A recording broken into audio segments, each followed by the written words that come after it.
Blundstones are known for being some of the most comfortable boots in the world, mostly because they're foam all the way through the sole construction, but they're far from a work boot. And so early on in my YouTube cutting boots in half career, we reviewed a couple of these and I had some criticisms. And a couple years later, Blundstone reached back out and was like, you want a work boot? We've got a work boot. So we're gonna cut this in half, dissect it, run some tests on it, some super scientific tests to see if this is really a work boot or if it's just Blundstone's attempt at capturing a little bit of that workwear market. And this video is sponsored by Blundstone and they sent me these boots, but just like all my other sponsored reviews, we're still gonna run all the tests, we're still gonna be super honest, and I'm still gonna point out every negative aspect that we can find in this boot. So there's basically two schools of thought when it comes to boot comfort.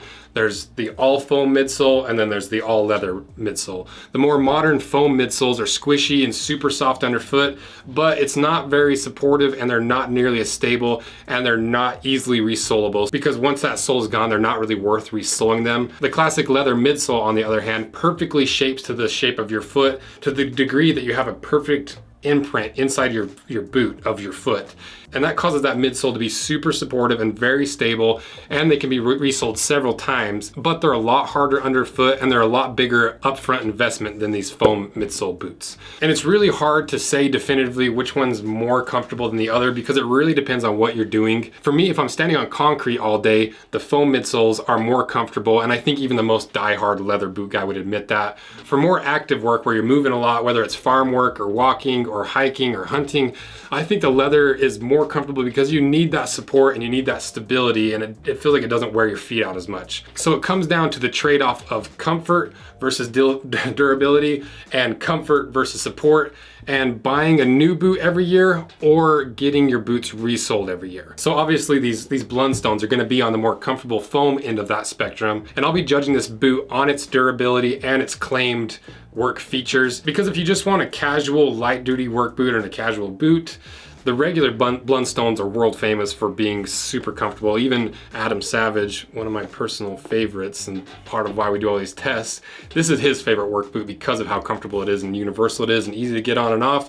So let's go through their claimed features and see how they really stack up. So the first work feature is the 572 degree resistant outsole. So the way that we did this test is we took a frying pan, put it on a hot plate, and increased the heat in increments of 100 degrees and would put the boot on it to see if it would melt and see how the outsole would react. So we started with the 100 degrees, obviously nothing happened. 200 degrees, still nothing. Up to 400 degrees, nothing. All the way up to that claimed 572 degrees, and still the outsole was not melting. So we left it on there for 1 minute and 15 seconds, and there was still no visible damage to the outsole of the boot. Next to the wide steel toe, because there's tons of jobs out there that require a steel toe, and this one is a little bit wider than most because I hate steel toes that are really narrow because it rubs on your pinky toe and your big toe and they don't give you enough wiggle room for your toes.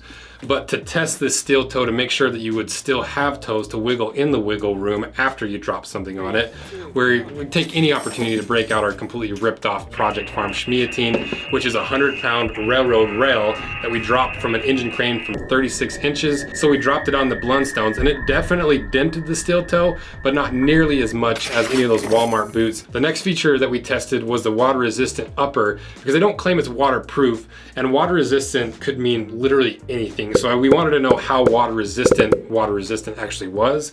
So the way that we tested this is we put it in our dunk tank at 2 different levels. The first level was up to the goring, but the water wasn't actually hitting the goring. And we left it in there for 5 minutes to see how much water would seep through the seams and the leather. And it was just a little bit damp, not completely soaked through, but just a little bit of moisture is making its way to the inside, I think mostly through the seams. And then we went up above the goring to see how water resistant this goring was, the stretchy bit on the sides.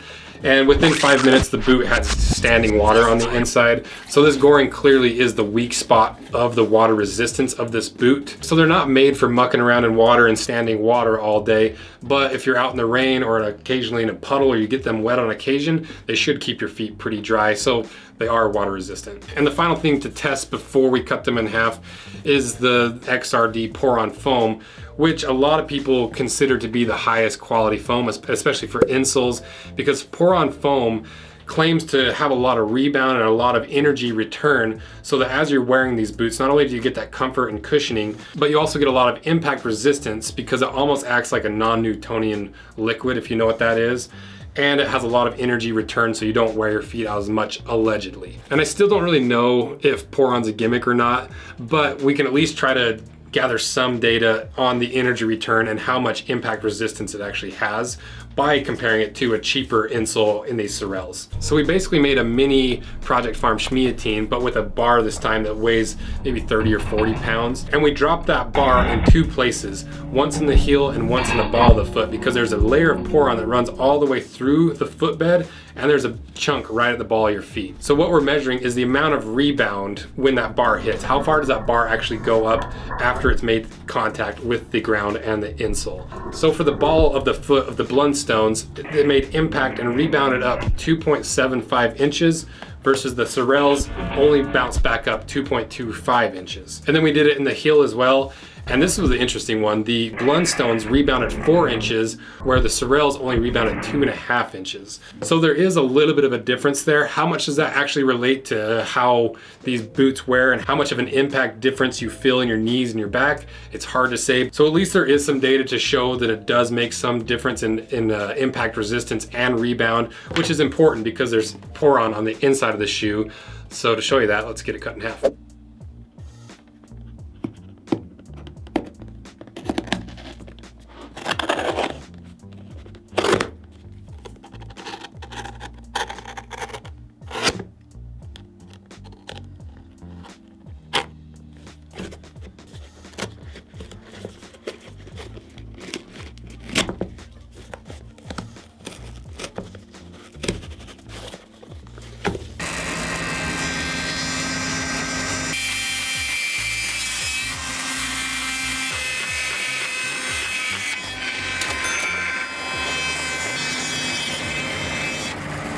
All right, we got it chopped in half just barely because we basically burned out that bandsaw blade cutting this one, but let's see what's inside.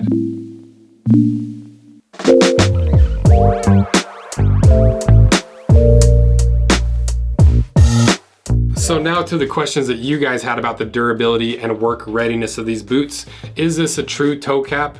Well, if you look closely, that leather stops where this toe cap begins. So it's not a true toe cap. So they put a more wear resistant material where the leather would have been. You maybe get a little bit more wear resistance out of this toe cap rather than leather, but I'd still rather see it be 2 layers. How thick is the outsole compared to the regular Blundstones? Well, the 990s are 4 to 5 millimeters thick, and the regulars are 3 to 4 millimeters thick. So a little bit thicker, a little more wear resistance, and the rubber's a better compound. And what about the leather quality and the leather thickness? So it's about the same thickness and quality of the 550s, which is a pretty decent leather. It's better than the 500s, so decent enough for a work boot where it's a one-time use boot. And then to one thing that actually was different between these two boots was the durometer of the midsole. So the 990s were actually softer. They came in at a 28 short A versus the 550s were a 32 to 38 short A. So a little bit softer, a little more cushioning, and a little bit softer underfoot for work. Next was the question about the counter. So there is a difference between the two counters. The 990s have an extra layer of a cellulose counter versus the regulars just have the counter cover. So a little bit more stability and a little bit more structure in the heel.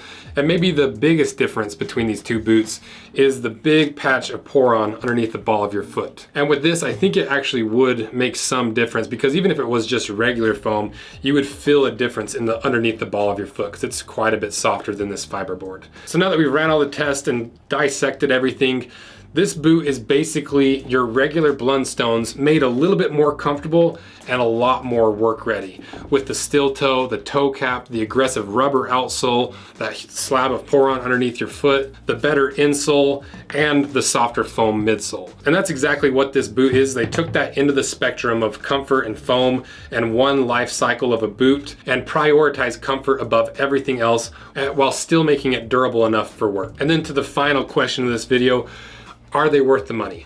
I think you're paying a little bit extra for the Blundstone name because we've cut apart some other Chelsea boots that are work oriented that have similar features that are a little bit less money, but it's maybe not as overpriced as I originally thought going into this, because there are some upgraded features and materials on the inside, and it wouldn't be enough to scare me away from buying these boots, and to be fair, there's a lot of people out there that are willing to pay that little bit of a premium for a brand name that they trust, especially when it comes to comfort. So let me know what you guys think and what your experience has been inside of these boots, because it's a really good resource for people that watch this video to be able to scroll down and see people that have worn these to death and what they thought of them. And thanks again to Blundstone for sponsoring this video. Sponsored videos are the lifeblood of this channel. It's what allows us to cut apart thousands of dollars worth of boots every single month. And just like all the sponsored videos, if you disagree with me, let me know specifically what you disagree with, because it helps me improve these videos and it helps improve the channel. So thank you guys for everything you do, and if you want a pair of these, check out the link in the description. And I forgot to mention there's a shank.